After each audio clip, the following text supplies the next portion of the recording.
أعوذ بالله من الشيطان الرجيم بسم الله الرحمن الرحيم إن الله يأمركم أن تودوا الأمانات إلى أهلها وإذا حكمتم بين الناس أن تحكموا بالعدل إن الله نعم ما يعظكم به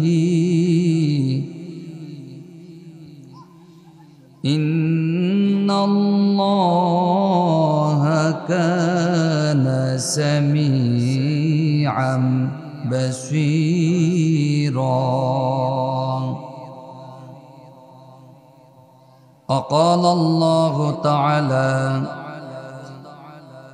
إن الله وملائكته يصلون على النبي يا أيها الذين آمنوا صلوا عليه وسلموا تسليما اللهم صل على محمد وعلى آل محمد كما صليت على إبراهيم وعلى آل إبراهيم إنك حميد مجيد সূরাতুন নিসা এই নিসা এর অর্থ হলো মহিলা নিসা অর্থ কি মহিলা আমার বন্ধুগণ আল্লাহ রাব্বুল আলামিন এই আয়াতে কারিমার মাধ্যমে গোটা দুনিয়ার মুসলমানদেরকে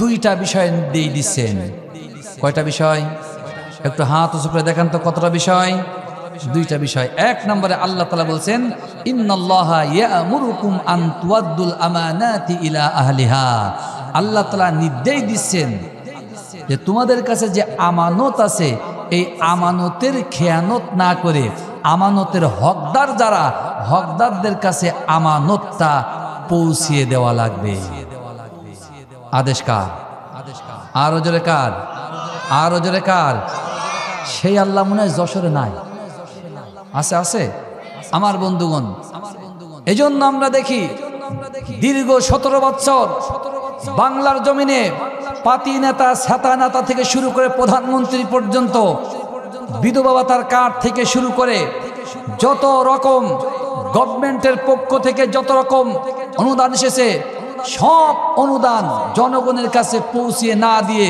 নিজের পেট ভর্তি করে যে নেতা রিক্সা চালাতো সে এখন ভার্সন 40 চালায় আছে না নাই আমার বন্ধুগণ যে নেতা রিক্সা চালাতো যেইখানে একটু ইউনিয়ন কাউন্সিলের একটু সামান্যতম ঘর ঝাড়ু দেওয়া শুরু করেছে সে আর রিক্সা চালায় না সে এখন পাজেরো চালায় আছে না নাই আমার ভাইরা আল্লাহ তাআলা তারপরে বলছেন ওয়াইদা হাকামতুম বাইনান নাস যখন মানুষের মাঝে বিচার মীমাংসা করবে বিচারটা করতে হবে ন্যায় বিচার কি বিচার করা লাগবে ন্যায় বিচার আমার বন্ধুগণ বাংলার জমিনে যদি ন্যায় বিচার থাকতো আল্লাহ রাব্বুল আলামিনের কোরআনুল কারীমের এই আয়াত বাংলার জমিনে ইস্তেকামাত থাকতো বাস্তবায়ন হতো আমার বন্ধুগণ বাংলার জমিনে কোন আলেম উলামা সাধারণ মানুষ আল্লামা মামুনুল হক থেকে শুরু করে দেলাওয়ার হোসেন সাঈদী থেকে শুরু করে কোন আলেম বাংলার জমিনে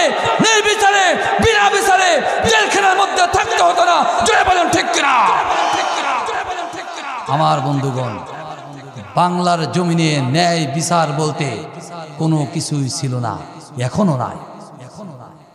ন্যায় বিচার যদি এখন থাকতো, স্বৈরাচারের কোনো দোসর এখনো বাংলার জমিনে তারা ঘুরে বেড়াতে পারতো না। জোরে বলেন ঠিক কিনা?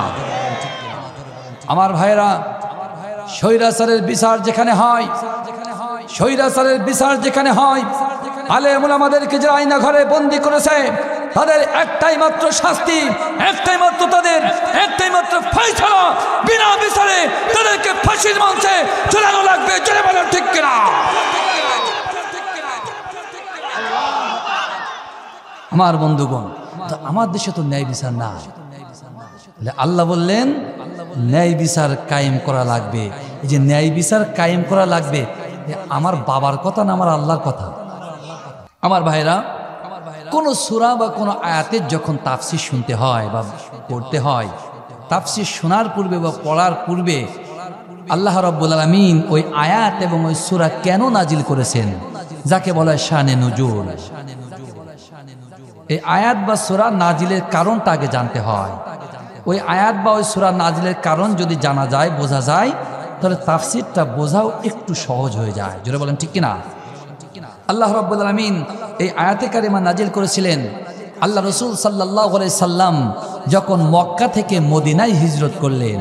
মদিনায় হিজরত করার পরে আমার নবী আবার যখন মক্কা বিজয় করলেন, আল্লাহ রাসূল চিন্তা করলেন যে মক্কাতুল মুকাররমাতে প্রবেশ করে আল্লাহর কাবা বাইতুল্লাহর মধ্যে যে সমস্ত শিরিক এবং যে সমস্ত মূর্তিগুলো আছে এগুলো পরিষ্কার করে শিরিক মুক্ত করে আমি আল্লাহ রাব্বুল আলামিন আল্লাহর কাবা বাইতুল্লাহতে প্রবেশ করতে চায়।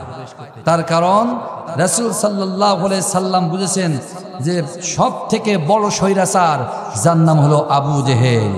কি নাম? যেহেতু স্বৈরাচারের পতন হয়ে গেছে, স্বৈরাচারের দোসররা এলাকা ছেড়ে দেশ ছেড়ে চলে গেছে, সুতরাং আল্লাহ রাব্বুল আলামিনের কাবা বাইতুল্লাহ আর এই মূর্তি দ্বারা পরিপূর্ণ থাকতে পারে না। জোরে বলেন ঠিক কিনা?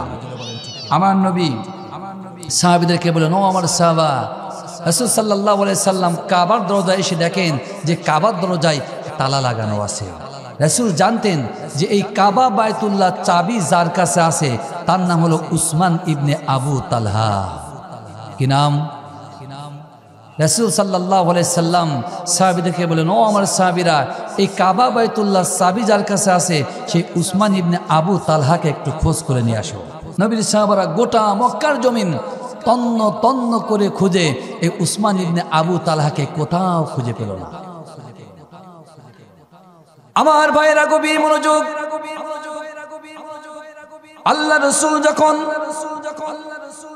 এই কাবা বাইতুল্লাহ চাবি রক্ষক উসমান ইবনে আবু তালহাকে খোঁজ করার জন্য নির্দেশ দিলেন, রাসূলুল্লাহর সাহাবারা গোটা মক্কার জমিন তন্ন তন্ন করে খুঁজল, উসমান ইবনে আবু তালহাকে কোথাও খুঁজে পাওয়া গেল না।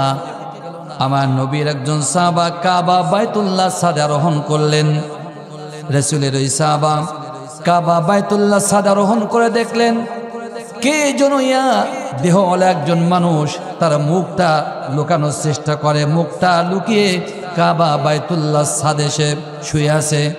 আমার বন্ধুগণ, তার কারণে উসমান ইবনে আবু তালহা মনে মনে চিন্তা করে নিয়েছে, ধারণা করেই নিয়েছে, আজকের যদি আব্দুল্লাহর পুত্র মুহাম্মাদুর রাসূলুল্লাহ সাল্লাল্লাহু আলাইহি সাল্লাম যদি আমাকে হাতের কাছে পায়, আমার আজকের আর রেহাই হবে না, চিরতরে দুনিয়া ছাড়া করে দিতে পারে। আমার বন্ধুগণ, তার কারণটা কি? আল্লাহ রাব্বুল আলামিন আমার নবীর প্রতি যখন কোরআন নাজিল করলেন, বিশ্ব নবীর প্রতি যখন কোরআন নাজিল করলেন, কোরআন নাজিলের পরে আল্লাহ তাআলা নবীর প্রতি যখন নামাজের নির্দেশনা দিয়ে দিলেন, রাসূল সাল্লাল্লাহু আলাইহি সাল্লাম কাবা বাইতুল্লাহতে নামাজ যখন পড়তে যেতেন, এই স্বৈরাচার আবু জেহেলের দোসররা আল্লাহ রাসূল সাল্লাল্লাহু আলাইহি সাল্লামকে কাবার মধ্যে প্রবেশ করতে দিতেন না। আমার নবী কাবা বাইতুল্লাহর মাতাবে দাঁড়িয়ে দাঁড়িয়ে বিশ্ব নবী নামাজ আদায় করতেন, কিন্তু রাসূল যখন ওই মাতাবে সিজদায় যেতেন, এই স্বৈরাচার আবু জেহেলের দোসররা রাসূল সাল্লাল্লাহু আলাইহি সাল্লামকে ভালোভাবে নামাজ আদায় করতে দিত না। আমার নবী সিজদায় পড়ে যেতেন, আবু জেহেলের দোসররা রাসূল সাল্লাল্লাহু আলাইহি সাল্লামের মাথার উপরে উটের ভুঁড়ি চাপিয়ে দিত। লক্ষ্য উদ্দেশ্য একটাই, এই জমিন থেকে আল্লাহ রব্বুল আলামিনের কালামকে চিরতরে উৎখাত করতে চায়। জোরে বলেন ঠিক কিনা? আমার বন্ধুগণ, আল্লাহ রব্বুল আলামিনের এই কালাম, আল্লাহর কথাকে ওরা যতই মুখের ফুৎকা দিয়ে দুনিয়া থেকে নিশ্চিহ্ন করতে চায় না কেন, আল্লাহ তাআলা ঘোষণা করেছেন, ওরা যতই মুখের ফুৎকা দিয়ে আমার বাণীকে নিশ্চিহ্ন করতে চায়, আমি রব্বুল আলামিন গোটা জমিনে আমার কালামের বাণী আমি প্রজ্বলিত করে দেব। জোরে বলুন সুবহানাল্লাহ। আমার বন্ধুগণ, আমার নবীর মনের বড় ইচ্ছা ছিল এই কাবার চাবিটা যদি একটু হাতে পেতাম, কাবার মধ্যে প্রবেশ করে নামাজ আদায় করে সেজদায় যে আমার আল্লাহর সাথে প্রেম নিবেদন করতে পারতাম, আল্লাহর শানে মনের কথাগুলো বলতে পারতাম। আমার নবী সাহাবাদেরকে নিয়ে একদিন কাবা বাইতুল্লাহতে আসলেন। রাসূল দেখলেন ওই কাবার চাবি রক্ষক উসমান ইবনে আবু তালহা কাবার চাবিটা নিয়ে বাড়ির দিকে যায়। আমার নবীজি উসমান ইবনে আবু তালহাকে বলে, উসমান ইবনে আবু তালহা, কাবার চাবিটা যদি আমাকে একটু দিতে, এই কাবার মধ্যে প্রবেশ করে মনের সুখে আমি একটু নামাজ আদায় করতে পারতাম, নামাজ পড়তে পারতাম। রাসূল যখন কাবার চাবি চাইলেন, উসমান ইবনে আবু তালহা আমার নবীকে অকথ্য ভাষায় কথাবার্তা শুরু করলো, রাসূলকে গালিগালাজ দেওয়া শুরু করলো।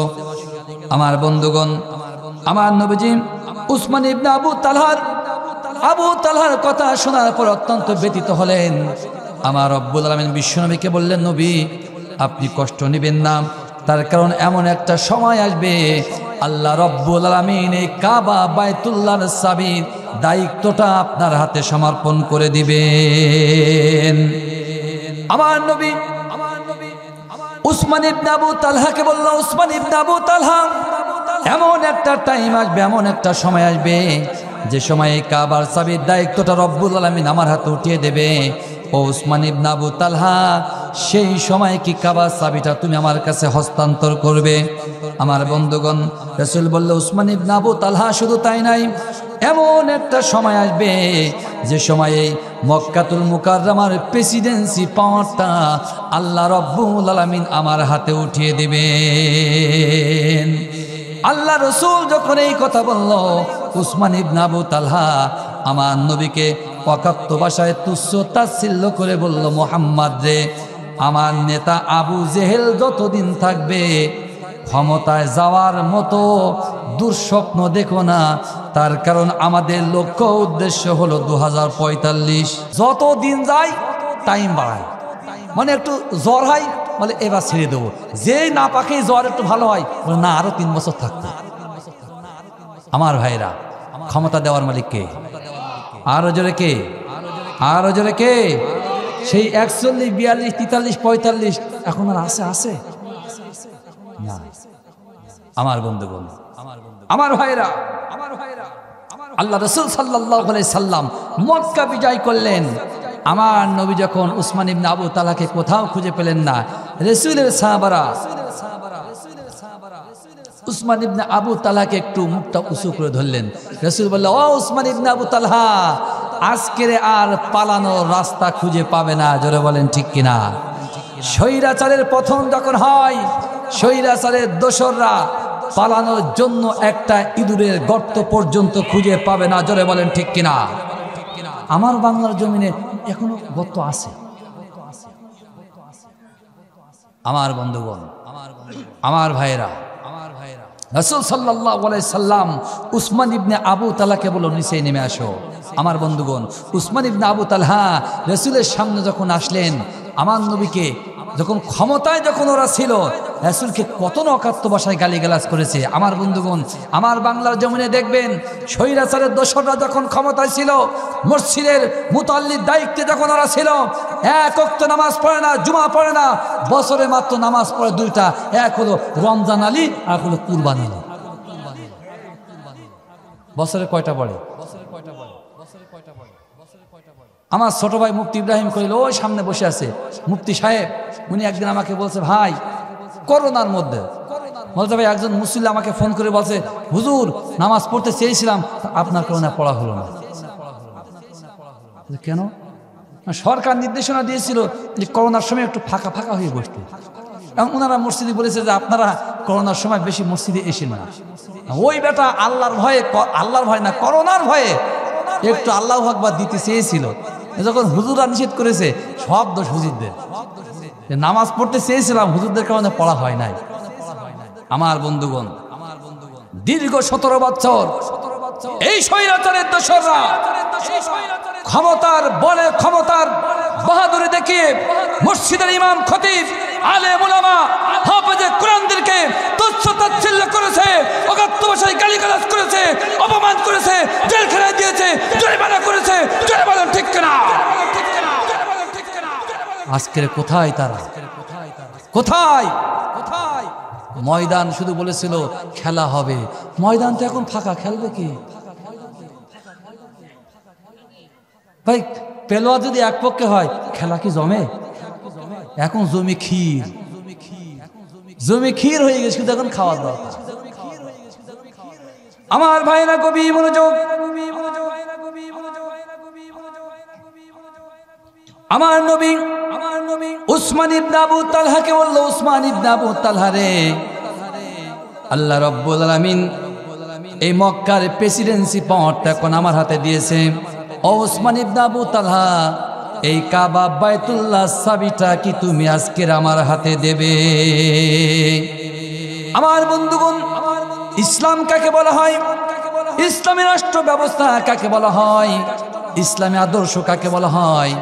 আমার নবীর আদর্শ কাকে বলা হয়? ইসলামী মুআমালাত জিন্দেগি কেমন ভাবে করবেন, ইসলামী মুআমালাত জিন্দেগি কেমন শিখতে হবে রাসূলের থেকে, জোরে বলেন ঠিক কিনা?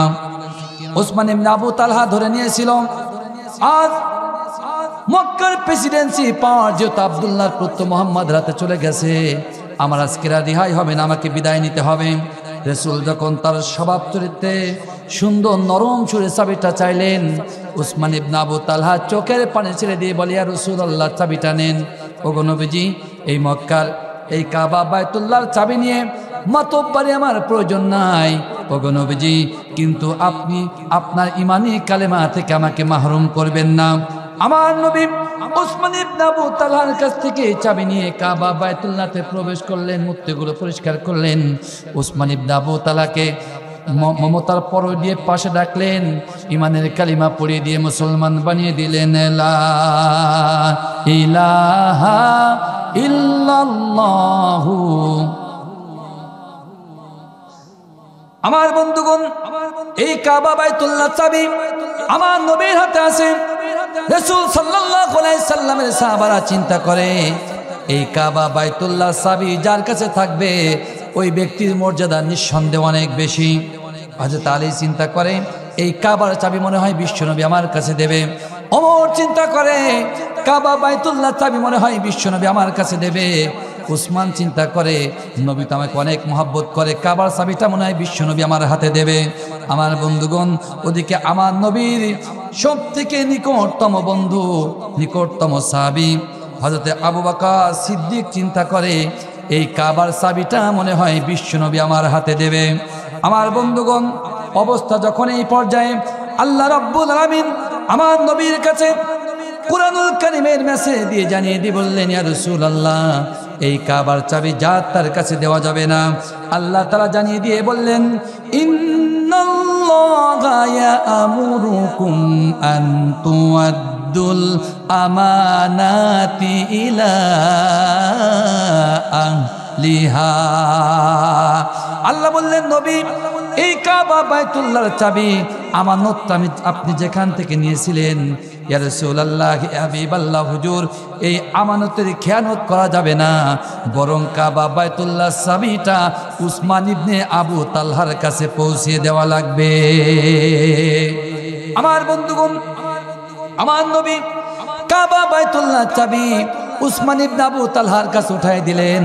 আমার ভাইরা, আল্লাহ রসুল যে ওই আমানতটা উসমান ইবনে আবু তালহার কাছে দিয়ে দিয়েছিলেন, আজও পর্যন্ত ওই কাবা বাইতুল্লাহ চাবিখানা উসমান ইবনে আবু তালহার বংশধরদের কাছে সুরক্ষিত আছে। জোরে বলুন সুবহানাল্লাহ। আমার ভাইরা, ছোট্ট একটা কাবা বাইতুল্লাহর চাবি আমার নবী উসমান ইবনে আবু তালহার কাছে দিয়েছিলেন, ছোট্ট একটা আমানত। সেই আমানতের খেয়ানত এখনো পর্যন্ত হয় নাই। আর আল্লাহ রাব্বুল আলামিন আমার আপনার কাছে গুরুত্বপূর্ণ দুইটা আমানত থেকেছেন। এক নাম্বার হলো কিতাবুল্লাহ, আর দুই নাম্বার হলো সুন্নাহ। আমার ভাইরা, আমার বন্ধুগণ, রাসূল বললেন যদি তোমরা এই আমানতটা রক্ষা করতে পারো, লান তাদিল্লু, কোনোদিন পথ ভ্রষ্ট হবে না। আমার বন্ধুগণ, গভীরভাবে মনোযোগ দিবেন। আমার নবীজি আমার আপনার কাছে যে আমানত দুইটা রাখলেন, যদি বিচার বিশ্লেষণ করা হয়, বাংলার জমিনে 90% মানুষ এই আমানতের খেয়ানতকারী হয়ে গেছে, আমানতটা রক্ষা করতে পারে নাই। আমার ভাইরা, এখন আসুন, আমানতের খেয়ানতকারী কেমন ভাবে হলো। আমার বন্ধুগণ, আমানতের খেয়ানতকারী কেমন ভাবে হলো। এখন বাংলার জমিনে যারা আলেম উলামা আছে, ওরা হয়তো আমার কথার সাথে একমত নাও হতে পারে।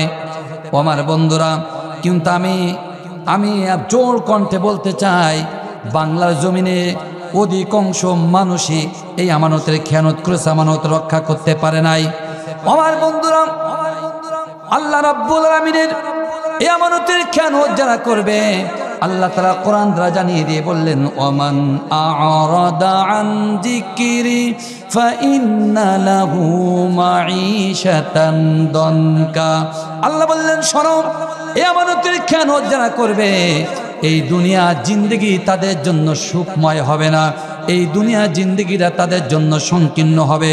আমার বন্ধুগণ, কিন্তু আমরা দেখি আল্লাহ রাব্বুল আলামিনের কোরআনের বিরোধিতা যারা যত বেশি করে, তাদের জন্য অর্থবিত্ত সম্পদটাও তাদের একটু বেশি।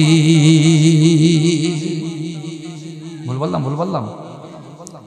আল্লাহ বললেন যে আমানতের খেয়ানত যারা করবে, এই কোরআনের বিরোধিতা যারা করবে, ওদের দুনিয়া সুখময় হবে না, অথচ ওদের টাকা কম না বেশি।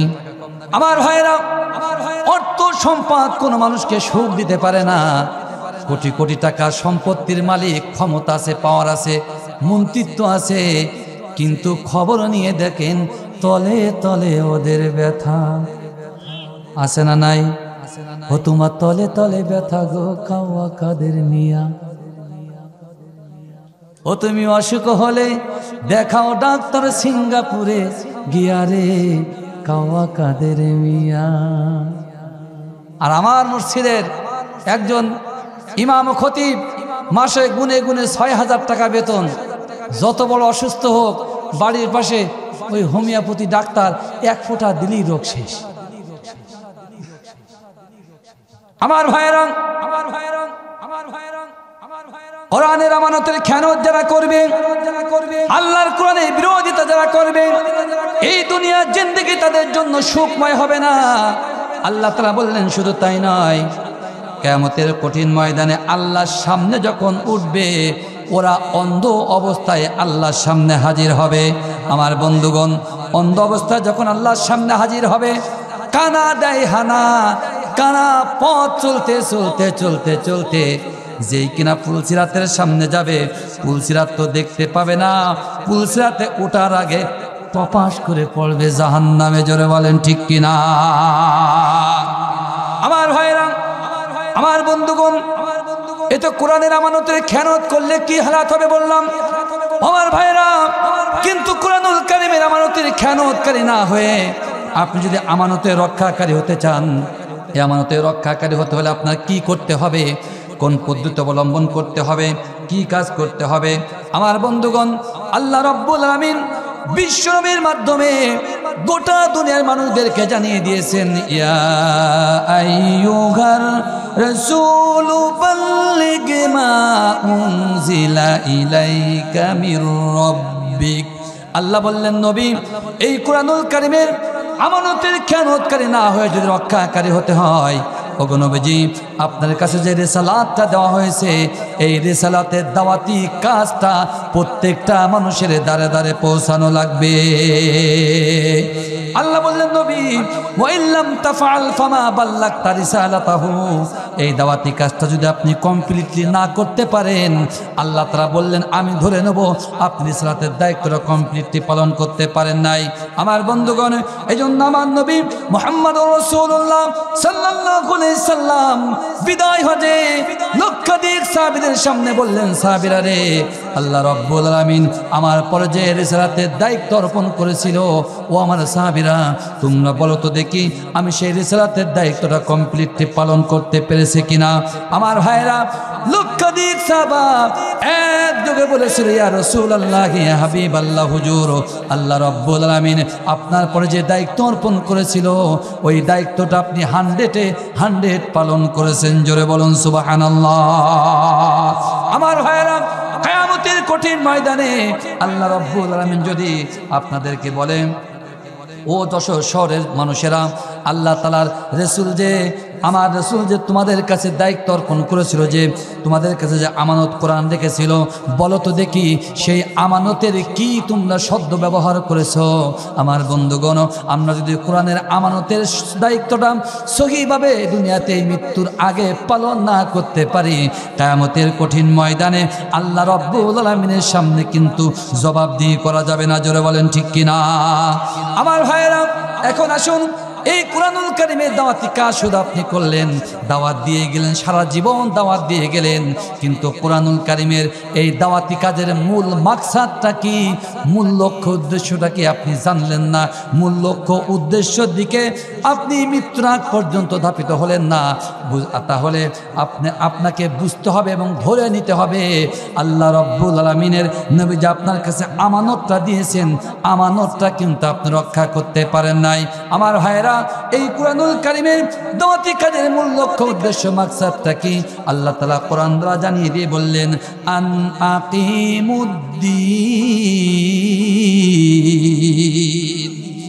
আল্লাহ বললেন, নবী, এই কুরআনুল কারীমের দাওয়াতি কাজের মূল ম্যান্ডেট হলো, মূল মাকসাদ হলো জমিনে, এই জমিনে আল্লাহ রাব্বুল আলামিনের বিধান কায়েম করতে হবে।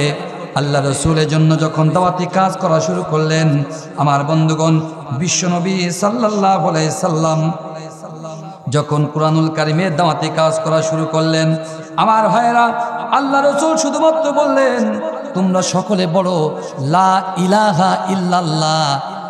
এই কালিমার দাওয়াত দেওয়া যখন নবী শুরু করলেন, আবু জেহেলরা বুঝতে পারল, এই ইলাহার দাওয়াত যদি আমরা গ্রহণ করি, আমাদের মন্ত্রিত্ব থাকবে না, ক্ষমতাও আর চিরদিন থাকবে না। জোরে বলেন ঠিক কিনা। আমার বন্ধুরা, আমার ভাইরা, আমরা যারা বাংলাদেশের মানুষ, যারা নামাজ পড়ি, রোজা রাখি, হজ করি, যাকাত যারা দিই, আল্লাহ তাআলার হুকুম আন আকিমুদ্দিন, দিন কায়েমের আন্দোলন যদি আমরা না করি, আল্লাহর কসম করে বলি, নামাজ পড়ার পরে সালাম ফিরিয়ে যে আপনারা জিকির, আমরা যে জিকির করি, আমরা যে কালিমা পড়ি, লা ইলাহা ইল্লাল্লাহ, এই কালিমা পড়লাম, কিন্তু কুরআনুল কারীমের রাজ কায়েমের পক্ষে আন্দোলন করলাম না। মসজিদে বসে বসে তাসবিহ হাতে করে আল্লাহকে বললাম, আল্লাহ লা ইলাহা ইল্লাল্লাহ, কারোর হুকুম মানব না, একমাত্র হুকুম যার মানব তিনি কে। মসজিদে বসে বসে বললাম, আল্লাহ লা ইলাহা ইল্লাল্লাহ, একমাত্র ইলাহা হলে তুমি। আমার বন্ধুগণ, মসজিদ থেকে তাসবিহ হাতে নিয়ে মসজিদ থেকে বের হয়ে গেলাম, ওই ইলাহার কথা আর মনে পড়ল না, ইলাহাকে মেনে নিলাম, আমার এলাকার নেতাকে। জোরে বলেন ঠিক কিনা। আমার বন্ধুগণ, এইরকম মসজিদে ইলাহা মানলেন আল্লাহকে, জমিনে ইলাহা মানলেন এলাকার নেতাকে। আল্লাহর কসম করে বললাম, আপনি মুসলমান না, আপনি 1000% টাটকা মুনাফিক। আমার বন্ধুরা, দিন কায়েম কেন করা লাগবে? আল্লাহ রাব্বুল আলামিন কুরআনুল কারীম দ্বারা জানিয়ে দিয়ে বললেন, হুয়াল্লাযী আরসালা রাসূলাহু বিল হুদা ওয়া দীনিল হক লিইযহিরাহু আলাদ-দীনি কুল্লিহি ওয়ালাউ কারিহাল মুশরিকুন।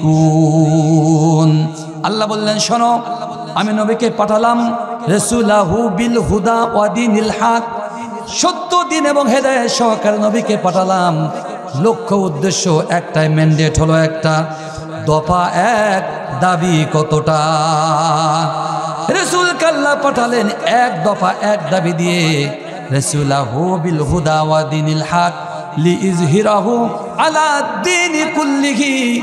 এই দুনিয়াতে যত রকম ধর্ম আছে, বর্ণ আছে, মত আছে, পথ আছে, যত রকম রাজনীতি আছে, যত রকম দল আছে, সব কিছুর উপরে আল্লাহ রাব্বুল আলামিনের কোরআনকে বিজয়ী শক্তি রূপে প্রমাণ করার জন্য, জোরে বলেন ঠিক কিনা?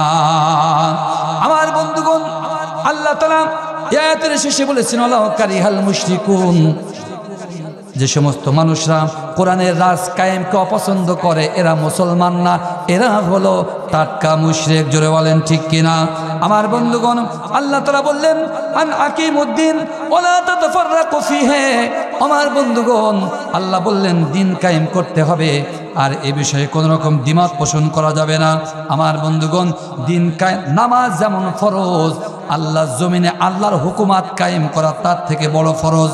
আল্লাহ বলেছেন আকিমুস সালাহ, আকিমুস সালাহ বলার পরে রব্বুল আলামিন কিন্তু বলেন না ওয়ালা তাতাফাররাকু ফিহি। আল্লাহ কিন্তু বলেন নাই এ বিষয়ে দ্বিমত পোষণ করো না। আল্লাহ রোজার কথা বললেন, আল্লাহ কিন্তু দ্বিমত পোষণ করার কথা বলেন নাই।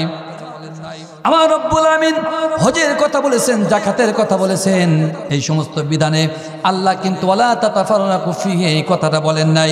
কিন্তু দিন কায়েমের কথা আল্লাহ তাআলা যখন বললেন, আল্লাহ বললেন ওয়ালা তাতাফাররাকু ফিহি, এই বিষয়ে কোন রকম দ্বিমত পোষণ করা যাবে না। আল্লাহ তাআলা তারপরে বললেন কাবুরা আলাল মুশরিকিন, এই দিন কায়েম যারা দ্বিমত পোষণ করে, অপছন্দ করে, এরা হলো টাটকা কাফের মুশরিক, জোরে বলেন ঠিক কিনা?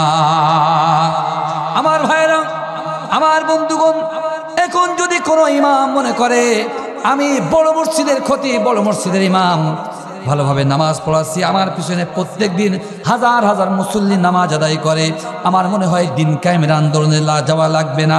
আমার বন্ধুগণ, এই রকম চিন্তা চেতনা যারা করে, বুঝতে হবে ওদের মাথার ভেতরে, মগজের ভেতরে শয়তান সকাল সন্ধ্যা 40 বার করে প্রসাব করে, জোরে বলেন ঠিক কিনা?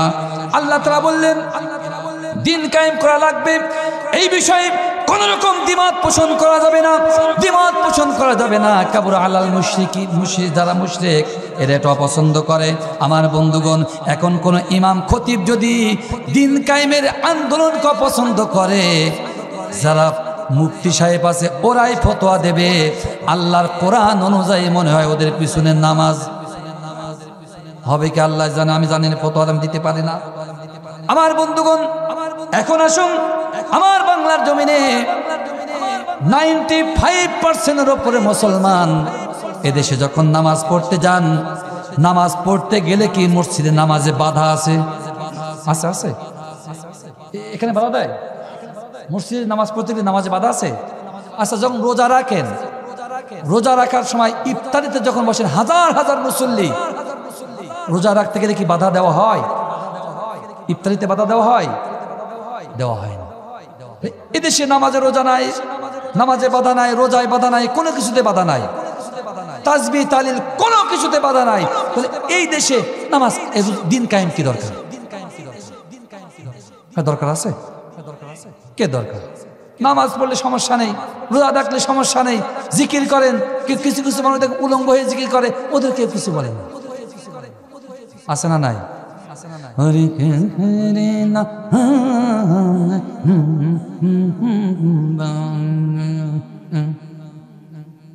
জিকির করছে, মহিলা জিকির। এই তেঘরি অঞ্চলে আমার শোনা গল্প, আমার খালা বিয়েরও আছে, আমার নানিরা ওখানে আসছে, একটা গল্প করছে, মাওলানা শোনো। বলো। আচ্ছা, ওখানে তোমার খালার বাড়ি, ওখানে জিকির হচ্ছে বিকালবেলা, বিছানা পেড়ে, ওই যে বেদে পাটি বলে না, ওই পেড়ে জিকির শুরু হচ্ছে। জিকির, মহিলাদের জিকির, বসা থেকে দাঁড়িয়ে জিকির, দাঁড়িয়ে যখন জিকির শুরু হয়েছে গায়ের কাপড় পরে গেছে। কেউ কেউ বলছে এই বউ কাপড়টা তো তোল, তোমার জাগ্গে শাড়ি ছায়া আছে, জাগ্গে শাড়ি ছায়া আছে, শাড়ি পরে পড়ো, পণ্য তো আছে। এরকম জিকিরও কি বাধা হয়? আমার ভাইরা, আমার ভাইরা, আমার ভাইরা, বাংলার জমিনে নামাজে বাধা নাই, রোজায় বাধা নাই, জিকিরে বাধা নাই, হজ যাকাত কোনো কিছুতে বাধা নাই। তাহলে বাংলার জমিনে আন আকিমুদ্দিন, দিন কায়েমের প্রয়োজনীয়তা কি? দিন কেন কায়েম করা লাগবে? আমার বন্ধুরা গভীর মনোযোগ দিবেন। আমি মাত্র 2 থেকে 3টা পয়েন্ট বলে আমার আলোচনায় এটি টানবো, বেশি কথা বলা যাবে না। আমার কাছে 15 থেকে 17টা নোট আছে বাংলার জমিনে দিন কায়েম করা কেন প্রয়োজন, দিন কায়েম কেন করা লাগবে। আমার বন্ধুগণ আসুন, 1 নম্বরে বাংলার জমিনে দিন কায়েম কেন করতে হবে। আমার ভাইরা, আমার বাংলার জমিনে যদি কোরআনের রাজ কায়েম হয়ে যায়, আমার বন্ধুরা বাংলার জমিনে যদি কোরআনওয়ালা মানুষরা সংসদ ভবন শাসন করে, এই বাংলার জমিনে 1 নাম্বার যে বৈশিষ্ট্য হবে, সেই বৈশিষ্ট্য হলো বাংলার জমিনের সংবিধান হবে আল্লাহ রাব্বুল আলামিনের 30 পারা কোরআন। আমার ভাইরা, আমার দেশে ডক্টর কামালের লেখা সংবিধান আছে না নাই? 71 থেকে আজ পর্যন্ত সেই সংবিধান ইস্তেকামাত আছে, বলবৎ আছে। তাহলে কোরআন কেন সংবিধান প্রয়োজন? আমার বন্ধুরা গভীরভাবে চিন্তা করে দেখবেন, ডক্টর কামালের লেখা সংবিধানের আদলে যারা এই রাষ্ট্র পরিচালনা করেছে, 71 থেকে 76, 75 পর্যন্ত বাকশাল কায়েম করেছে। বাকশাল কায়েম করে বাংলার জমিন থেকে নারায়ে তাকবীর স্লোগান পর্যন্ত বিলুপ্ত ঘোষণা করা হয়েছিল। জোরে বলেন ঠিক কিনা? আমার ভাইরা, আমার বন্ধুগণ, 75, 76-এর পর থেকে এই আগস্টের 5 তারিখের আগ পর্যন্ত যে দল, যে ব্যক্তি, যে গোষ্ঠী ক্ষমতা এসেছে, তারা তাদের নিজেদের ব্যক্তি স্বার্থ চরিতার্থ করার জন্য ডক্টর কামালের লেখা সংবিধানকে কেউ হাত কেটেছে, কেউ পা কেটেছে, কেউ ছাঁটাই করেছে, কেউ বাছাই করেছে, কেউ ল্যাজ কেটেছে। সর্বশেষ বিচারপতি ABM খায়রুল হক সাহেব ডক্টর কামালের লেখা সংবিধানকে বটি দিয়ে সিজার করে এই সংবিধানকে 70 গজ জমিনের নিচে দাফন করে দিয়ে তত্ত্বাবধায়ক সরকারকে চিরতরে বিলুপ্ত ঘোষণা করে দিয়ে স্বৈরাচারের ক্ষমতাকে পাকাপোক্ত করেছে। জোরে বলেন ঠিক কিনা? আমার ভাইরা, তাহলে ক্ষমতায় যে এসেছে, এই সংবিধানকে কেউ ছেটেছে, কেউ বাদ দিয়েছে। আমার বন্ধুগণ, কিন্তু বাংলার জমিন যদি আল্লাহ রাব্বুল আলামিনের কোরআনের হুকুমাত কায়েম হয়ে যায়, কোরআনের হুকুমাত কায়েম হয়ে গেলে আমার বাংলার জমিনে 1 নাম্বার বৈশিষ্ট্য হবে, এই দেশের সংবিধান হবে আল্লাহ রাব্বুল আলামিনের কোরআন।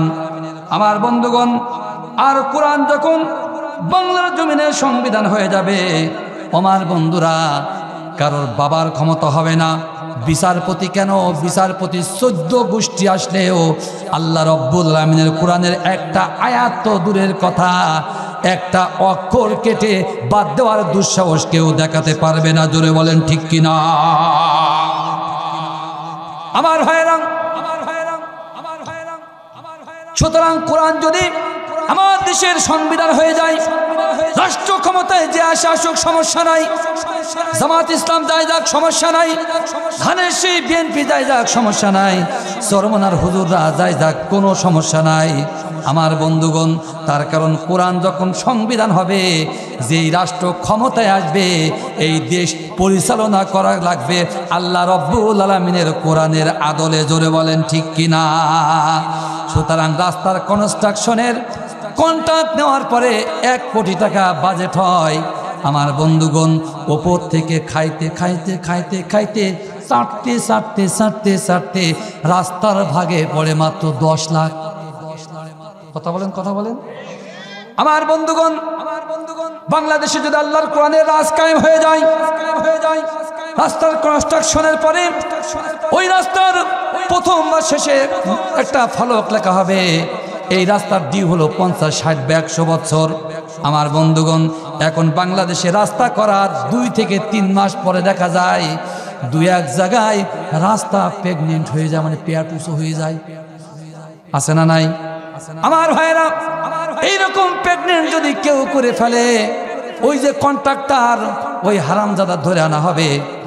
এই যশোর থেকে একটা একওয়ালা বাঁশ নিয়ে দোড়া টানার মাঝখানে পোতা হবে, আর কন্ট্রাক্টরকে ওপরে তুলিয়ে দড়ি দিয়ে টানা হবে, ওপরে তোলা হবে, নিচেই নামানো হবে। এইরকম একওয়ালা বাঁশ যদি একবার ঢোকানো হয়, বাংলার জমিনে জনগণের সম্পদ ফাঁকি দেওয়ার ক্ষমতা কেউ রাখবে না। জোরে বলেন ঠিক কিনা?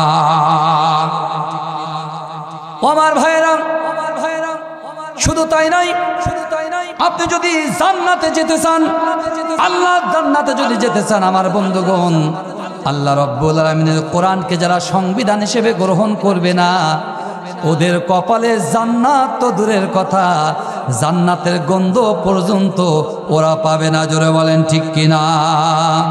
আমার কথা নাই, আল্লাহ রাব্বুল আলামিন কোরআন দ্বারা জানিয়ে দিয়ে বলেছেন, ওয়ামান লাম ইয়াহকুম বিমা আনজালাল্লাহু ফাউলাইকা হুমুল কাফিরুন। আল্লাহ বললেন, শোনো, কোরআনকে যারা সংবিধান হিসেবে গ্রহণ করবে না, ওরা হলো টাটকা কাফের। আমার ভাইয়েরা, এখন বলেন তো দেখি, যারা টাটকা কাফের, এই টাটকা কাফের কি কোনোদিন জান্নাতে যাবে? সুতরাং জান্নাতে যদি যেতে চান, আল্লাহ রাব্বুল আলামিনের কোরআনকে সংবিধান হিসেবে গ্রহণ করতে হবে।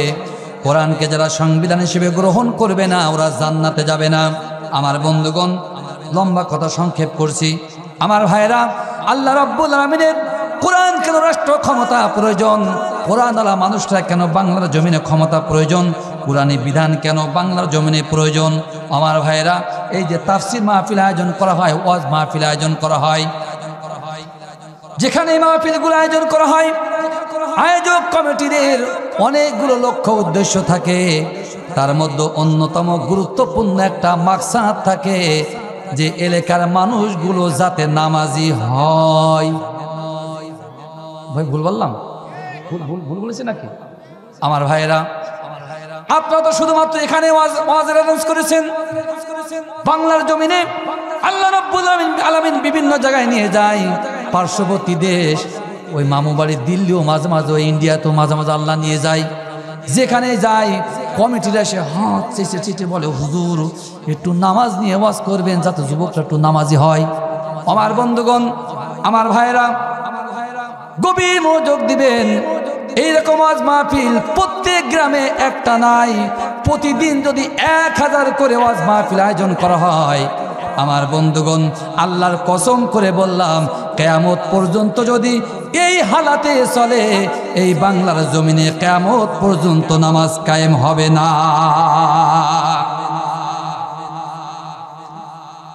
আমার ভাইরা, 1971 থেকে আজ পর্যন্ত এই দেশে কত ওয়াজ মাহফিল, কত তাফসির মাহফিল, তাবলীগ করা কাজ।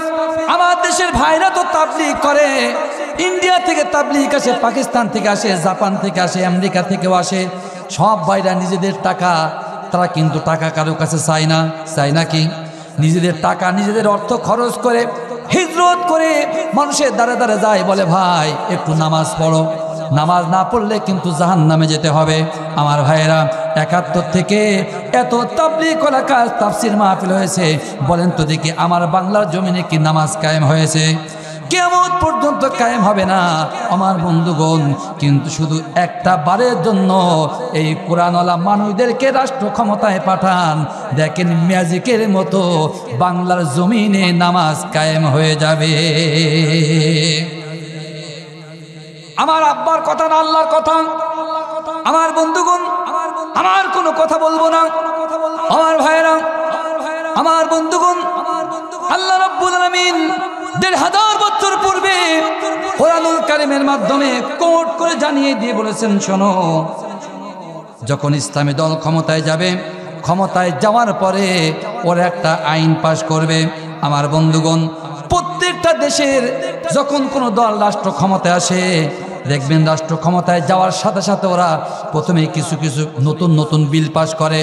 তাকে দেখেন আমেরিকার দিকে, ডোনাল্ড ট্রাম্প যে ক্ষমতায় এসেছে, আমার দেশের কিছু কিছু ওই কুখ্যাত সন্ত্রাসীরা মনে করেছে আপান আবার আইব, কথা বলে না, বাবা ট্রাম্পের ছবি বুকে ঝুলিয়ে নিয়ে নাচছে, আমরা আবার চলে আসবো, কথা বলে না। আবার উনি বলছে ঢুস করে ঢুকে গেলাম বলে, কথা বলে না। আসলে বুবুর ঠিকানা এদেশে আর হবে না, জোরে বলেন ঠিক কিনা। আমার ভাইয়েরা, আমার বন্ধুগণ, ডোনাল্ড ট্রাম্প রাষ্ট্র ক্ষমতায় এসে প্রথমে ৭৬টা আইন একেবারে কলমের এক খোসায় একেবারে বাতিল করে দিয়েছে। বাতিল করার পরে প্রথমে একটা আইন পাশ করেছে, ১৬০০ মানুষ যারা ট্রাম্পের একেবারে ভক্ত, ট্রাম্পের খুব মহব্বতের মানুষ, ওরা ক্যাপিটাল হিলে হামলা করেছিল। ডোনাল্ড ট্রাম্প এসেই বলছে যে আমার যে ১৬০০ ভক্ত জেলখানায় বন্দী, ওরা জেলখানায় আর থাকবে না, আগামীকালই ওরা রাষ্ট্রীয় অতিথি ভবনে চলে আসবে। একেবারে আইন পাশ করেছে, প্রথম আইন, ওরা হলো নিরপরাধ, জোরে বলেন ঠিক কিনা। আমার ভাইয়েরা, বাংলার জমিনে আল্লাহর কোরআন যদি রাষ্ট্র ক্ষমতায় দখল করে, কোরআন আর মানুষটা যদি সংসদ ভবনে যায়, আমার বন্ধুরা ওই ডোনাল্ড ট্রাম্পের মতো প্রথমে একটা আইন পাশ হবে। সেই আইনটা কি? আল্লাহ রাব্বুল আলামিন কুরআনুল কারীম দ্বারা জানিয়ে দিয়ে বলেছেন, আল্লাযীনা ইম্মাক্কান্নাহুম ফিল আরদি ইয়াকামুস সালাতা ওয়া আতাউজ যাকাত। আল্লাহ বললেন, শোনো, কোরআনের মানুষটা যখন রাষ্ট্র ক্ষমতায় যাবে, রাষ্ট্র ক্ষমতায় যাওয়ার পরে তারা প্রথমে একটা বিল পাস করবে।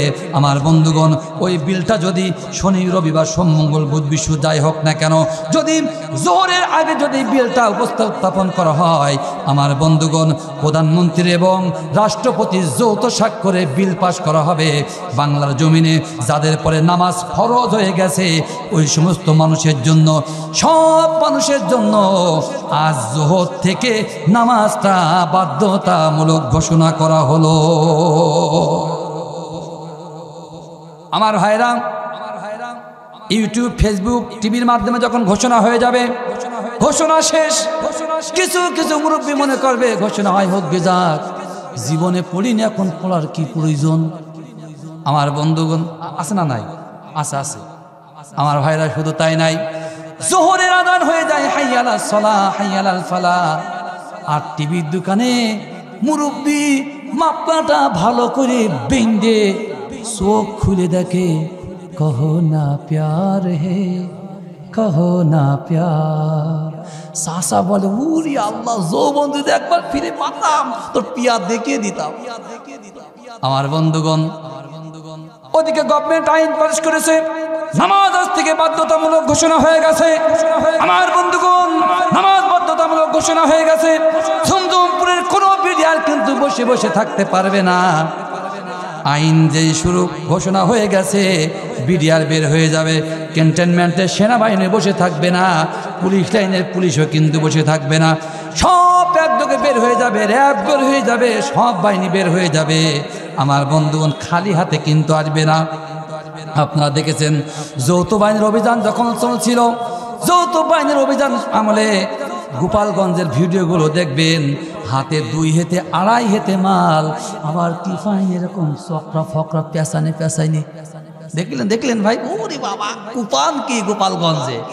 আমার বন্ধুগণ, নামাজের আইন যে পাশ হয়ে যাবে, চাচা যে কহনা পেঁয়াজ দেখবে, সেনাবাহিনী পিছন থেকে সে কাপড়টা উঁচু করে কুপানি যেই দেবে, চাচা বলে পেঁয়াজ দরকার নেই, ওযু দরকার নেই, জীবন যদি বাঁচাতে চাস আল্লাহর ঘরে দাঁড়া, আল্লাহু আকবার। কথা বলে না? আমার ভাইরা, আমার বন্ধুগণ, ৭১ থেকে আজ পর্যন্ত যা কোনোদিন হয় নাই, একটা বারের জন্য কোরআনওয়ালা মানুষদের রাষ্ট্র ক্ষমতায় পাঠিয়ে দেখেন, বাংলার জমিনের মানুষগুলো আল্লাহর ঘরমুখী হয়ে যাবে। জোরে বলুন সুবহানাল্লাহ। আমার ভাইরা, যদি বাংলার জমিনে নামাজ কায়েম হয়ে যায় একটা মাত্র অর্ডারের মাধ্যমে, এই রকম একটা রাষ্ট্র ব্যবস্থা আমার দেশে প্রয়োজন আছে না নাই? এখন আপনারা বলেন, এদেশে কোরআনের রাজ কায়েমের প্রয়োজন আছে না নাই? আমার বন্ধুগণ, এত নামাজের কথা বললাম, অনেকে বলবে, যারা গরিব উনি বলবে নামাজ, আমি নামাজ পড়ি না, নামাজ নিয়ে আমার কোনো চিন্তা নেই, নামাজ পড়িও না, নামাজ নিয়ে চিন্তাও করবো না। আমার বন্ধুগণ, আপনারা যখন দাঁড়ে দাঁড়ে যাবেন বলবেন ভাই ইসলামের পক্ষে একটা ঝাঁঘা দিও, বলবে ওসব আমরা দেব না, ভোটের মাঠেও যাব না, নেতার কথাও শুনবো না। তার কারণ 70 বছর ভোট দিছি, সারা জীবন রিকশা চালিয়ে চালিয়ে খাচ্ছি, এখনো রিকশা চালাতে হবে। কথা বলে না? অনেকে বলে হুজুর জীবনে অধিকার যাব না, সারা জীবন জন খেটে খাচ্ছি, এখনো জন খেটে খেতে হবে। যাদের লাভ আছে ওরা যাক, আমরা যাব না। আমার বন্ধুগণ, আমি আপনাদের কাছে একটা প্রশ্ন রাখতে চাই, আমার বাংলাদেশে গরিব মানুষ বেশি না ধনী মানুষ বেশি? একটু জোর, ধনী মানুষ বেশি? চাচা তাহলে আপনি ধনী, আমার 2 লাখ টাকা দিন চাচা। চাচা রে, অত সোজা না। আমার দেশে কিন্তু গরিব মানুষ বেশি। জোরে বলেন ঠিক কিনা? 71 থেকে আজ পর্যন্ত যেই ক্ষমতা এসে নিজের পকেট ভারী করেছে, নিজে কোটিপতি হয়েছে, আমার বন্ধুগণ নিজে অ্যাপাচি চালিয়েছে, ভার্সন 5 চালিয়েছে, আমার বন্ধুগণ কোটি কোটি টাকার সম্পত্তির মালিক হয়েছে। আমার যশোরের বুকে সাকলাদানের মতো বড় বড় বিল্ডিং। কথা বলে না ভাই? আমি বলি কারোর বিরুদ্ধে বলছি, বললাম একটু। সে কোটিপতি মানুষ, সে বানাতেই পারে। আমার ভাইয়ের, আমার বন্ধুগণ, অধ্যাপক গোলাম আজমের ছেলে আমান আজমি ভাই জাল্লাদের কারাগারে, জালিমের কারাগারে কতদিন আয়না ঘরে ছিল। আজকে উনি একটা প্রশ্ন করেছেন, শেখ মুজিবুর রহমান ওনার বইতে লিখেছেন, উনি নিজেই লিখেছেন যে উনি যখন রাষ্ট্র ক্ষমতায় এসেছেন সে সময় ওনার পৈতৃক যে সম্পত্তি তেমন কিছু ছিল না। ওনার বাবারা কোটিপতি ছিল, আগে ছিল, কিন্তু উনি যখন দেশের প্রেসিডেন্ট হয়েছেন, প্রধানমন্ত্রী হয়েছেন, তখন কিছু ছিল না, খালি হাতে।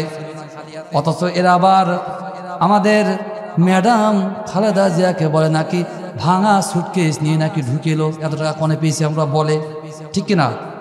আমার ভাইরা, আমার আজমি ভাই প্রশ্ন করেছে, শুধু খালেদা জিয়ার বলা না, তুমি যে খালি হাতে দেশে এসেছিলে, তুমি যে ওই যে 32 নম্বর না ক নম্বর বাড়ি তুমি জায়গা কিনেছো, টাকা তোমার কে দিয়েছে? এত বড় বিল্ডিং যে তুমি তৈরি করেছো, তুমি চাকরি করো না, কোনো কিছু করতে না, ব্যবসাও করতে না, এত বড় বিল্ডিং তৈরি করার টাকা মনে হয় আল্লাহ জিব্রাইল মাধ্যমে পাঠিয়েছে। কথা বলেন, কথা বলেন। আমার ভাইরা, আমার আজমি বলেছে এর বিচার করতে হবে, মরণোত্তর বিচার, মরে গেছে কি হয়েছে তাও বিচার করা লাগবে। আমার বন্ধুগণ, আমার ভাইরা, সুতরাং এদেশে ক্ষমতায় যেই গিয়েছে গরিব মানুষের রক্ত চুষে চুষে সেই কোটিপতি হয়েছে। জোরে বলেন ঠিক কিনা? আমার বন্ধুগণ, এই দেশে যদি রাষ্ট্র ক্ষমতায় আল্লাহর কোরআন যায়, আল্লাহর কসম করে বললাম লিখে রাখেন, স্বর্ণের অক্ষরে লিখে রাখেন, কোরআন যদি বাংলার জমিনে রাষ্ট্র ক্ষমতায় যায়, দেশের প্রেসিডেন্ট যদি 100 টাকা ভাতা পায়, যিনি ভ্যান চালিয়ে খায় ওই ভ্যান চালকও 100 টাকা ভাতা পাবে। আমার ভাইরা, ফিরে যান ওমর ইবনুল খাত্তাবের জীবনের দিকে।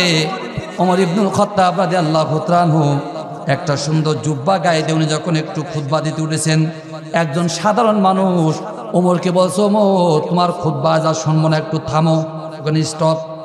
ওমর বলছে, বলো কি? আমার ভাইরা, অর্ধ জাহানের প্রেসিডেন্ট ওমর, তার কত ক্ষমতা। ওমর যে রাস্তা দিয়ে যেত, ইবলিস শয়তান পর্যন্ত ওই রাস্তা যেত না, ওই রাস্তা পরিত্যাগ করত।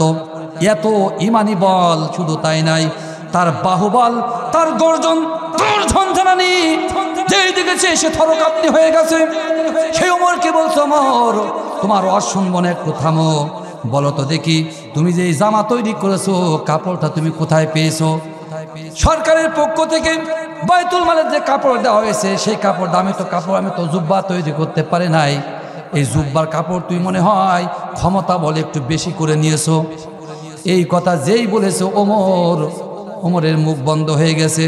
ওমরের ছেলে দাঁড়িয়ে বলছে, ও নবী সাহাবী, আমার বাবাকে ভুল বুঝো না, আমার বাবা সেই রকম রাষ্ট্রপ্রধান না যে জনগণের টাকা মেরে খাবে। ওমরের ছেলে বলল, শোনো, আমার কাপড়টা আমি আমার বাবাকে হাদিয়া দিয়ে দিয়েছি। আমার কাপড় আর বাবার কাপড়, দুইজনের কাপড় মিলে একটা জুব্বা তৈরি করেছে। আমার বন্ধুগণ, ইসলাম এবং কোরআন যদি ক্ষমতা আসে, এই বাংলার জমিনের প্রেসিডেন্ট যে হবে ওমর ইবনুল খাত্তাবের মতো ঈমানওয়ালা হবে। জোরে বলেন ঠিক কিনা? আমার ভাইয়েরা, গরিব মানুষের কি লাভ আসেন? আমার বন্ধুগণ, বাংলার সংসদে যদি আল্লাহর কোরআন কায়েম হয়ে যায়, এই দেশে নামাজের সাথে সাথে আরেকটা বিধান বাস্তবায়ন হবে। এই বাংলার জমিন থেকে সুদ ভিত্তিক সব ধরনের লেনদেন বন্ধ ঘোষণা করা হবে। তার কারণ সুদ যারা খায়, মায়ের সাথে জিনা করার মতো গুনাহগার তারা হয়। জোরে বলেন ঠিক কিনা? আমার ভাইয়েরা, সময় সংক্ষেপ, সুদ ভিত্তিক অর্থ ব্যবস্থা বিলুপ্ত ঘোষণা হওয়ার সাথে সাথে বাংলার জমিনে যাকাত ভিত্তিক অর্থ ব্যবস্থা চালু করা হবে। আমার বন্ধুগণ, যাকাত ভিত্তিক অর্থ ব্যবস্থা চালু হলে কি হবে? আমার ভাইয়েরা, এই যে 5 তারিখের পরবর্তীতে যারা ইসলামী অর্থ নিয়ে চিন্তা করে, ইসলামী অর্থনীতিবিদরা তারা তথ্য দিয়েছে, বাংলার যে এই নাজুক অর্থনৈতিক পরিস্থিতিতে, এই পরিবেশে সহিভাবে যদি যাকাত আদায় করা হয়, এই বাংলার জমিনে প্রত্যেক বছর 40,000 কোটি টাকা যাকাত আদায় হবে। আমার ভাইয়েরা, এদেশে যদি যাকাত ভিত্তিক অর্থ ব্যবস্থা চালু হয়ে যায়, আমার বন্ধুগণ, 15 থেকে 20 বছর পরে বাংলার জমিনে একটা গরিব মানুষও খুঁজে পাওয়া যাবে না। ফিরে যান ওমর ইবনুল খাত্তাবের জীবনের দিকে। আমার নবীজির কলিজার টুকরা সাহাবা ওমর যখন রাষ্ট্র ক্ষমতায় আসীন হলেন, ওমর ইবনুল খাত্তাব রাদিয়াল্লাহু তাআলা আনহু একজন সাহাবীকে বলে, সাহাবী রে, আমার বায়তুল মালে অনেকগুলো যাকাতের টাকা জমা হয়ে গেছে, টাকাগুলো জমা রাখা যাবে না, যাও বস্তায় করে নিয়ে মদিনার গলিতে গলিতে যাও, মক্কার গলিতে গলিতে যাও, আর এলান করো যাকাতের টাকা কার লাগবে, অভাব কার, টাকা লাগবে কার, যাকাত লাগবে কার। নবীর এই সাহাবা গুনে গুনে 1 দিন 2 দিন 3 দিন 4 দিন 5 দিন 6 দিন 7 দিন পর্যন্ত মানুষের বাড়িতে বাড়িতে যে চিৎকার মেরে বলল, ও মক্কাবাসীরা, মদিনাবাসীরা, যাকাতের টাকা কার লাগবে? আমার বন্ধুগণ, এই সাহাবা গুনে গুনে 7 দিন গুনল, কিন্তু আল্লাহ রব্বুল আমিনের কসম করে বলল, এই মক্কা মদিনার জমিনে যাকাত নেওয়ার মতো একটা মানুষও খুঁজে পাওয়া যায় নাই।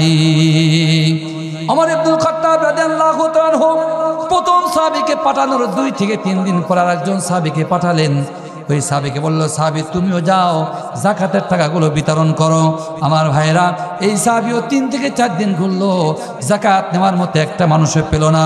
প্রথম সাহাবা 7 দিন ঘোরার পরে ক্লান্ত পরিশ্রান্ত একটু পাহাড়ের পদদেশে ঠেই দিয়ে শুয়ে আছে। দ্বিতীয় সাহাবী প্রথম সাহাবীকে দেখে মনে মনে ভাবলা, আরে 3-4 দিন ঘুরলাম, একটা লোকও পেলাম না, একটা আল্লাহর বান্দা পেয়েছি, সব টাকা ওর ঘাড়ে চাপিয়ে দিয়ে বাড়ি যাব। আমার বন্ধুগণ, দ্বিতীয় সাহাবী প্রথম সাহাবীকে বলছে, ভাই তোমার চেহারা দেখছি মনিলতার সাহাব, তোমার মনে হয় বড় অর্থ অভাব, এই যাকাতের টাকাগুলো নিয়ে আমাকে উদ্ধার করো। প্রথম সাহাবী শোয়া থেকে উঠে মুচকে এসে বলে, ভাই আপনি ভুল জায়গায় নক করেছেন, আপনি যে কাজের কাজী আমিও সেই কাজের কাজী, আর 7 দিন ধরে ঘুরলাম, যাকাত নেওয়ার মতো একটা আল্লাহর বান্দাও মদিনার জমিনে খুঁজে পাওয়া যায় নাই।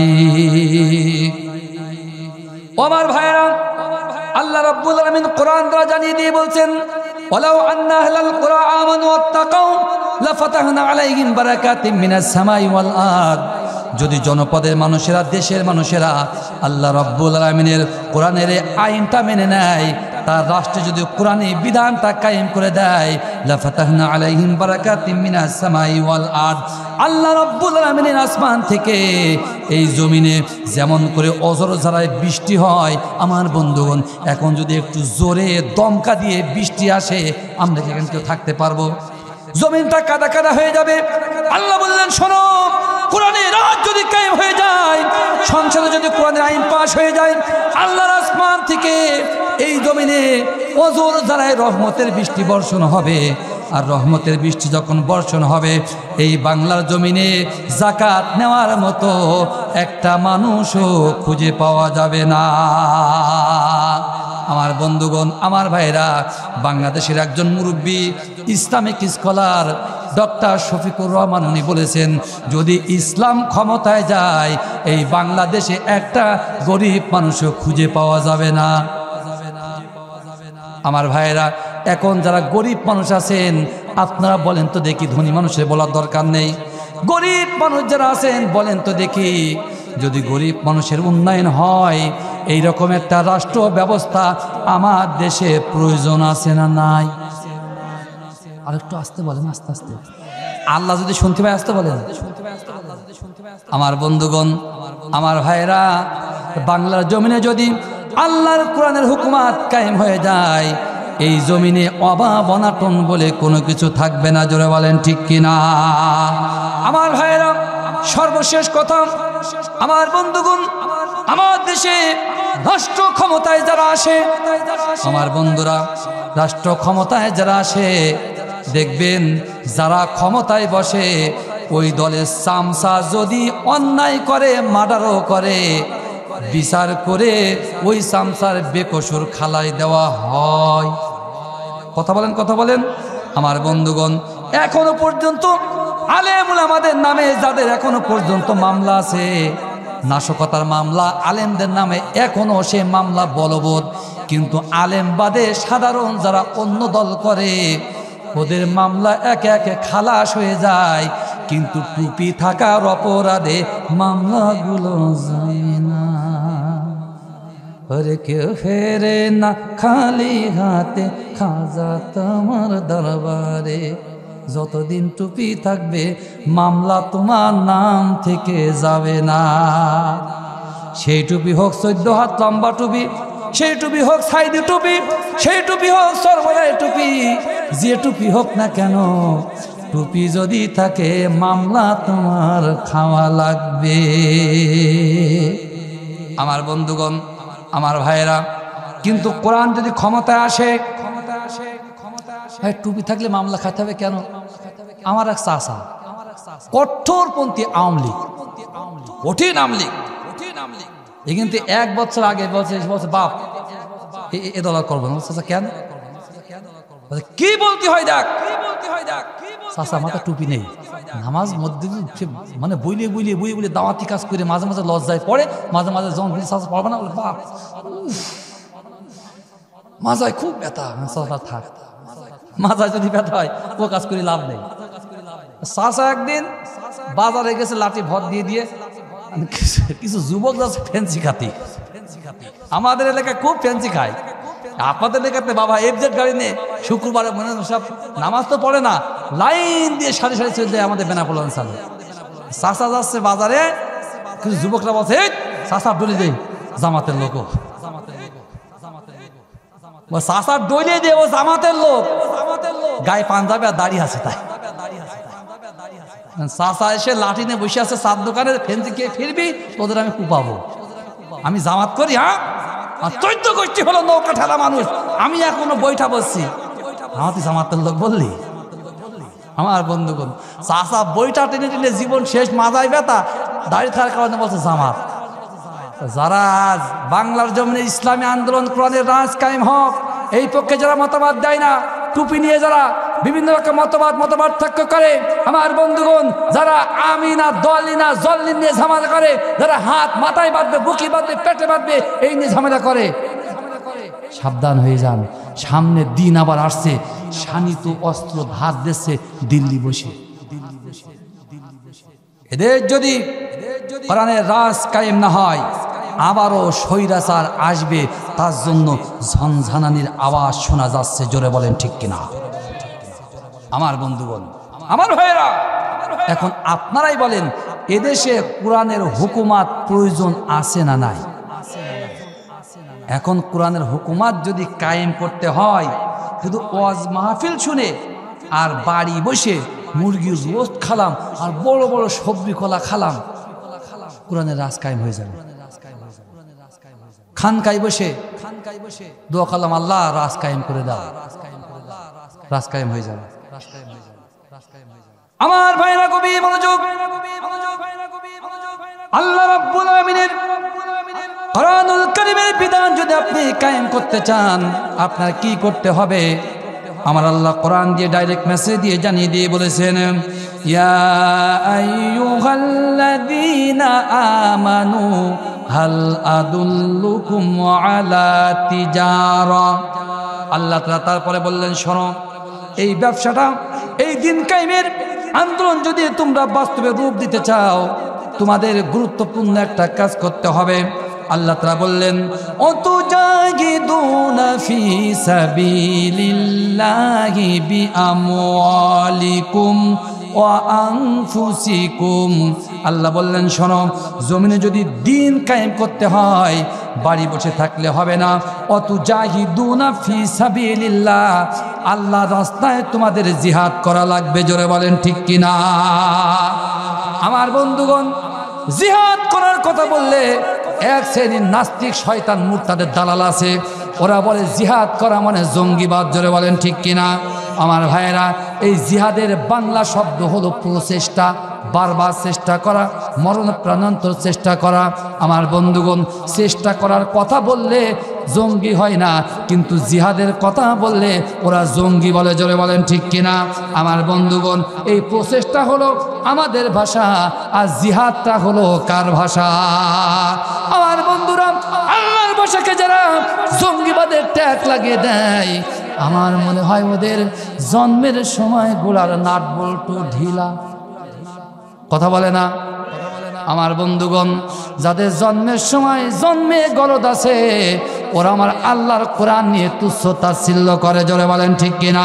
আমার বন্ধুগণ, আমার ভাইয়েরা, এখন আপনি যদি জিহাদ করতে যান, এমনও হতে পারে আপনার জীবনটাও চলে যেতে পারে। জোরে বলেন ঠিক কিনা? আমার বন্ধুগণ, আমার ভাইয়েরা, কোরআনুল কারীমের হুকুমাত কায়েমের জন্য যদি বাংলার জমিনে আগামী দিন বিপ্লবের জন্য, জিহাদের জন্য যদি ডাক এসে যায়, জীবন দেওয়ার জন্য প্রস্তুত আছেন কারা কারা? তো আল্লাহকে দুই হাত তুলে দেখান। বিপ্লব মানে জীবন দেওয়া, বসে থাকা নয়, সে কোনো দিন আসবে না রে, করো যদি ভয়। বিপ্লব মানে জীবন দেওয়া, বসে থাকা নয়, সে কোনো দিন আসবে না রে, করো যদি ভয়। আসবে বিজয় রক্ত আর জীবনের বিনিময়, আসবে বিজয় রক্ত আর জীবনের বিনিময়। বিপ্লব মানে জীবন দেওয়া, বসে থাকা নয়, সে কোনো দিন আসবে না রে, করো যদি ভয়। ঠিক কিনা? জিহাদের ওই ময়দানেতে যেতে তোমাকে হবে, ওই জন্য সব রক্তটুকু জমিনেই ঢেলে দেবে। লড়াইয়ের ওই ময়দানেতে যেতে তোমাকে হবে, প্রয়োজনে সব রক্তটুকু জমিনেই ঢেলে দেবে। তবুও তোমার লড়তেই হবে, মানিবে না পরাজয়। তবুও তোমার লড়তেই হবে, মানিবে না পরাজয়। বিপ্লব মানে জীবন দেওয়া, বসে থাকা নয়, সে কোনো দিন আসবে না রে, করো যদি ভয়। বিপ্লব মানে জীবন দেওয়া, বসে থাকা নয়, সে কোনো দিন আসবে না রে, করো যদি ভয়। আমার বন্ধুগণ, সুতরাং কোরআনের রাজ কায়েম করতে গেলে ভয় ভীতিহীন, ভয়কে পায়ে মারিয়ে জমিনে রক্তাক্ত প্রান্তরে নয়, আপনার ঝাঁপিয়ে পড়তে হবে। জোরে বলেন ঠিক কিনা? কোন বিজয় কিন্তু ঘরে বসে বেড অফ রোজ, ফুল সজ্জা রাতের মতো আরামদায়কভাবে বিজয় আসে নাই। তাকিয়ে দেখেন বদরের প্রান্তরে, তাকিয়ে দেখেন উহুদের প্রান্তরে, আমার নবী সাহাবাদের রক্তের বিনিময়ে আল্লাহ রাব্বুল আলামিনের কোরআনকে আজ আমরা একটি কমপ্লিট কোড অফ লাইফ হিসেবে পেয়েছি। জোরে বলেন ঠিক কিনা? সুতরাং যদি মনে করেন আগামী দিন আর আয়না ঘরে যাব না, রক্ত দেওয়ার প্রয়োজন আছে না নাই? আমার বন্ধুগণ, বিপ্লব এবং রক্ত ব্যতীত বাংলার জমিনে কোরআনের রাজ কায়েম দুঃস্বপ্ন, দুঃস্বপ্ন, দুঃস্বপ্ন। সুতরাং আমি আপনাদেরকে দেশের স্বার্থে, ব্যক্তির স্বার্থে সকলকে উদাত্ত আহ্বান রাখতে চাই। আসুন কোরআনুল কারীমের ছায়াতলে, কোরআনুল কারীমের আন্দোলনের দিকে আগামী দিন হবে বাংলার জমিনে কোরআনের জমিন।